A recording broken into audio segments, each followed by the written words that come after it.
사도신경 하심으로 목요일 새벽 예배를 하나님께 드리겠습니다. 전능하사 천지를 만드신 하나님 아버지를 내가 믿사오며 그 외아들 우리 주 예수 그리스도를 믿사오니 이는 성령으로 잉태하사 동정녀 마리아에게 나시고 본디오 빌라도에게 고난을 받으사 십자가에 못 박혀 죽으시고 장사한 지 사흘 만에 죽은 자 가운데서 다시 살아나시며 하늘에 오르사 전능하신 하나님 우편에 앉아 계시다가 저리로서 산자와 죽은 자를 심판하러 오시리라. 성령을 믿사오며 거룩한 공회와 성도가 서로 교통하는 것과 죄를 사하여 주시는 것과 몸이 다시 사는 것과 영원히 사는 것을 믿사옵나이다. 아멘. 찬송가 208장 함께 찬송합니다. 내 주의 나라와 주 계신 성전과 피 흘려 사신 교회를 늘 사랑합니다. 내 주의 교회는 전성과 같아서 눈동자 같이 아끼사 늘 보호하시네. 이 교회 위하여 눈물과 기도로 내 생명 다하기까지 늘 봉사합니다. 성도의 교제와 교회의 위로와 구주와 맺은 언약을 늘 기뻐합니다. 하늘의 영광과 베푸신 은혜가 진리와 함께 영원히 시온에 넘치네. 아멘. 하나님 말씀은 구약성경 학개서 1장 14절 말씀입니다. 학개서 1장 14절 말씀 찾으셨으면 1장 14절을 함께 읽도록 하겠습니다. 여호와께서 스알디엘의 아들 유다 총독 스룹바벨의 마음과 요사닥의 아들 대제사장 요수아의 마음과 남은 모든 백성의 마음을 감동시킴에 그들이 와서 만군의 여호와 그들의 하나님 전 공사를 하였으니. 아멘. 오늘부터 학개서 말씀을 보게 되는데요. 학개서는 포로기한을 했었던 유다 백성이 성전을 건축하는 과정이 그려져 있는 말씀입니다.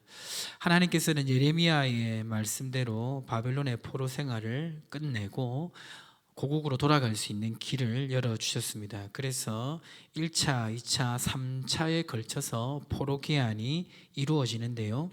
1차 포로기한 때 포로를 유다 백성을 이끌고 고국으로 돌아왔던 지도자 두 사람이 있었는데요. 그 사람이 누굴까요? 오늘 본문에 나오는 스알디엘의 아들 유다 총독 스룹바벨, 정치적 지도자입니다. 그리고 요사닥의 아들 대제사장 요수아, 영적 지도자입니다. 이 두 사람에 의해서 포로기한이 이루어졌습니다.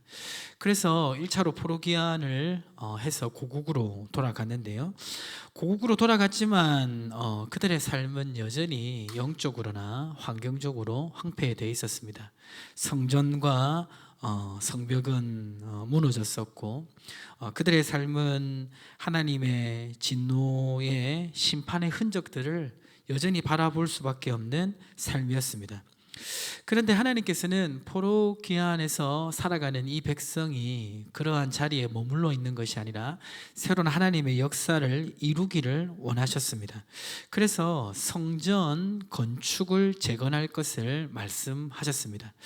그런데 이 성전 건축을 재건해야 되는 이 이스라엘 백성이 이런 하나님의 비전을 제대로 감당하지를 못했습니다. 그래서 여기 1장 2절에 보면 이렇게 말씀하고 있습니다. 1장 2절, 만군의 여호와가 이같이 말하여 이르노라. 이 백성이 말하기를 여호와의 전을 건축할 시기가 이르지 아니하였다 하느니라.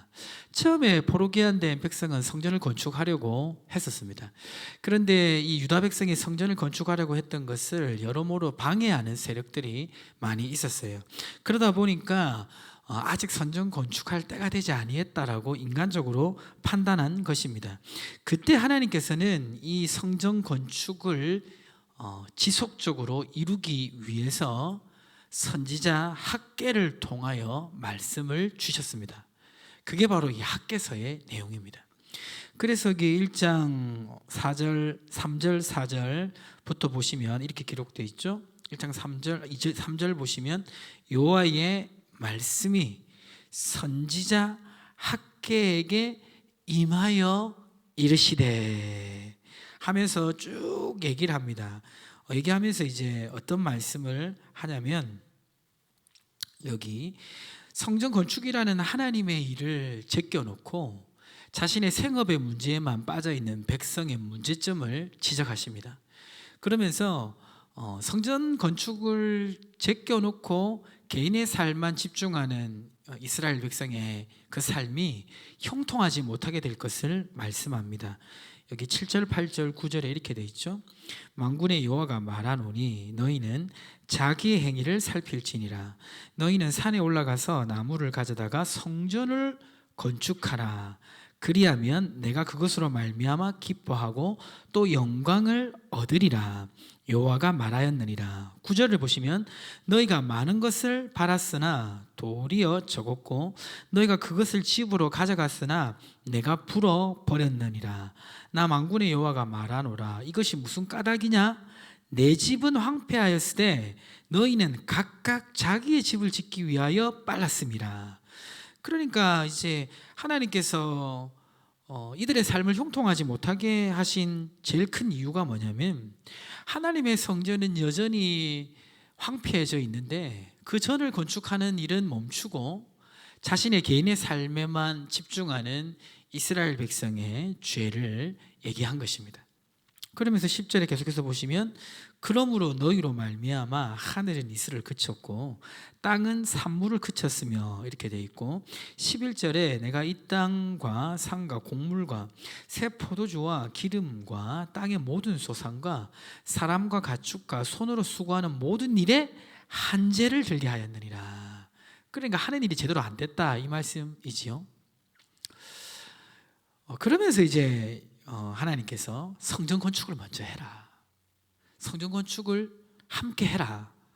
말씀하시는 것입니다. 성전 건축은 단순히 어떤 건물이 세워지는 것 이상의 의미가 있죠. 성전은 영적 중심지입니다. 거기서 제사를 드리고 또 성전에서 일하는 제사장과 레위인들을 통해서 영적인 중심이 세워지는 것이죠. 그래서 이 성전이라는 것은 이스라엘의 사회에서 영적 중심을 잡는 너무나 중요한 그런 곳입니다. 그래서 하나님이 지금 포로기한한 이 백성들에게 성전을 건축하라는 것은 단순히 건물을 건축하라라는 어떤 이제 행위보다도 영적 중심을 먼저 세울 것을 말씀하는 더 큰 의미가 있는 것입니다. 오늘날 우리도 성전은 아니지만 예배당이 있죠. 예배당이 있고 하나님께 예배하는 장소들을 가지고 있습니다. 그런데 우리의 삶 속에 있어서 정말 중요하게 생각해 봐야 될 것은 뭐냐면 하나님께 예배하는 이 예배당과 교회를 중심으로 우리가 하나님 나라를 먼저 구하고 있느냐 이것을 생각해 보아야 된다는 것입니다. 내 개인의 생업과 삶은 바쁘고 해야 할 일들이 많습니다. 그런데 성도는 부르심을 받은 이유가 무엇입니까?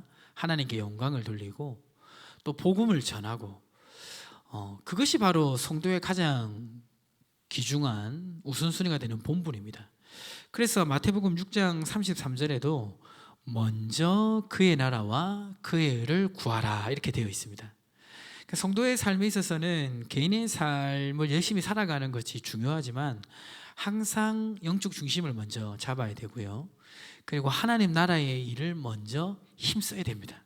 그게 교회 일일 수도 있죠. 교회 안에 사는 일일 수도 있고 내가 살아가는 직장이나 가정에서 또 하나님 기뻐하시는 일을 하는 것일 수가 있죠. 꼭 교회라고 한정 지을 필요는 없지만 하나님이 기뻐하시고 복음을 전하고 하나님 말씀을 통해서 이 세상을 다스리는 이러한 모든 일들은 먼저 하나님 나라를 구하는 것입니다. 이것을 먼저 구할 때 마태복음 6장 33절도 분명히 말씀하고 있죠. 너희는 먼저 그의 나라와 그의 일을 구하라. 그리하면 이 모든 것을 너희에게 더하시리라. 나머지 모든 필요를 채워준다고 말씀하고 있습니다. 여러분의 삶은 어떻습니까? 교회를 열심히 다니지만 하나님 나라를 먼저 구하지 않을 수도 있습니다. 바쁜 삶 속에서도 오늘 이 말씀 잘 기억하셔서 항상 하나님 나라의 일을 먼저 생각하고 힘쓰시는 성도님들의 삶이 되시기를 주님의 이름으로 축복합니다. 우리 함께 기도하겠습니다. 오늘 주신 말씀을 기억하고 또 함께 기도해야 될 기도 제목 가지고 함께 기도하겠습니다. 주여 하나님 아버지 감사합니다. 오늘 귀한 말씀 주심을 감사합니다. 하나님, 우리가 하나님의 말씀을 오늘 들었을 때 먼저 그의 나라와 그의 일을 구해야 된다는 것을 깨닫게 됩니다. 하나님, 바쁜 일상을 살아가지만 항상 하나님 나라를 먼저 구하는 우리의 삶이 될 수 있도록 인도하여 주시옵소서.